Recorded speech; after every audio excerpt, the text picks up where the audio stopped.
12 তারিখের সেই জনসভা নিয়ে যারা বিএনপি তারেক রহমান এবং বেগম খালেদা জিয়ার সমালোচনা করেছিলেন, তার মধ্যে আজকের বিভিন্ন একজন দেশনেত্রী বেগম খালেদা জিয়া বক্তব্য রাখবেন বিকাল 5টায়।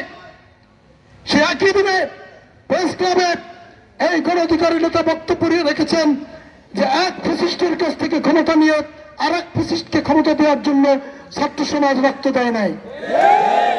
যদি আপনারা দেখতে চান, যদি আমাকে কেউ চ্যালেঞ্জ করতে চান, এখানে যারা বিএনপি নেতারা ট্রাকে উঠেছেন, আমি দিনক্ষণ পত্রিকার রেফারেন্স দিয়ে আমি প্রমাণ করে দিব এই বক্তব্য।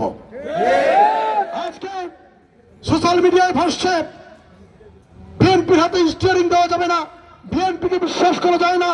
শুধু তাই নয়, আপনারা জানেন 5 তারিখের পরে এদের হাতে চর বিশ্বাসে বিএনপির নেতা কর্মীরা রক্তাক্ত হয়েছে এবং চর কাজলে ছাত্র দলের একজন নেতাকে এমন ভাবে পিটিয়েছে, ঢাকা মেডিকেলে তার কিডনির চিকিৎসা করতে আমাদের 84,000 টাকা খরচ হয়েছে, যেখানে মেডিকেল ফ্রি। প্রাইভেট ক্লিনিকে চিকিৎসা করলে কত লক্ষ টাকা যেত আপনারা ভেবে দেখেন। আজকে তিনি বিএনপি দরদি সেজেছেন। এরপরে বিভিন্ন বক্তব্য আপনারা দেখেছেন, দুই পরিবার, জিয়া পরিবার এবং মুজিব পরিবার গত 3 দশক বাংলাদেশকে শেষ করে দিয়েছে। এখন বিএনপির বড় দরদি সেজেছে জিয়া পরিবার এবং তারেক রহমানের সবচেয়ে বড় ভক্ত সেজেছেন তিনি। আমরা এই সমস্ত পুনরাবৃত্তি করতে চাই না।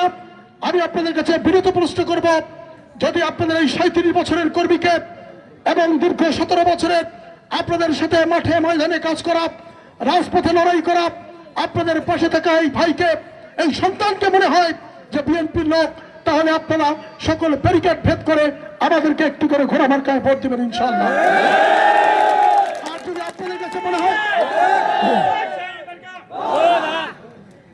আপনাদের কাছে মনে হয়, যে রাজনৈতিক জোটের পেরাজালে ফেলে এই সিট কোন অধিকারকে দেওয়া হয়েছে, যিনি বেগম খালেদা জিয়াকে ফ্যাসিস্ট বলেছেন, যিনি জিয়া পরিবার বাংলাদেশকে ধ্বংস করে বলেছেন, যিনি বিএনপি নেতাকর্মীদেরকে রক্তাক্ত করেছেন, তাদেরকে যদি আপনারা বিএনপির নেতা মনে করেন, তাহলে আপনি তাদেরকে ভোট দিয়েন, কিন্তু নিজের বিবেককে যাচাই করে ভোট দিয়েন, অন্ধের মতো ভোট দিয়েন না।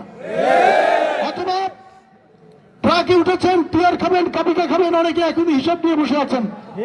আগে জনগণের কাছে যান, ভোট জনগণের কাছে। গতকাল দেখলাম একজন বক্তব্য রেখেছেন, তারেক রহমান থেকে বিএনপি দায়িত্ব দিয়েছেন, গায়ে পরে তিনি আওয়ামী লীগের দায়িত্ব নিয়েছেন। তিনি আওয়ামী লীগকে নিষিদ্ধ করার জন্য রাজপথ অবরোধ করেছেন, এখন আওয়ামী লীগের দরদি সেজেছেন। আমি বিগত কয়েকটি দিন আমি গলাচিপার প্রত্যেকটি জনপদে আওয়ামী লীগের নেতা কর্মীদের কাছে ভোট চেয়েছি। ভোট চাইতে গিয়ে আমি অনেক আওয়ামী লীগের নেতা কর্মীদের চোখে পানি দেখেছি, তারা কাঁদছেন যে তাদের প্রার্থী নেই এই আসনে।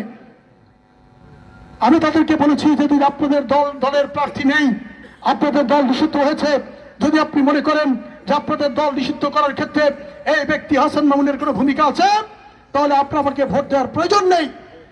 অথবা যদি মনে করেন যে প্রার্থীদের ভূমিকা আছে, দায়বদ্ধতা আছে আপনাদের দলকে নিষিদ্ধ করার, তাহলে তাদেরকে প্রত্যাখ্যান করুন। সঙ্গত কারণে এখানে আমি স্বতন্ত্র প্রার্থী হওয়ার কারণে বিএনপি, আওয়ামী লীগ, এমনকি জাতীয় পার্টি থেকে শুরু করে যাদের প্রার্থী নেই, তাদের সুযোগ রয়েছে আমাকে ভোট দেওয়ার। এবং আমি আপনাদেরকে প্রতিশ্রুতি দিচ্ছি, যদি আপনাদের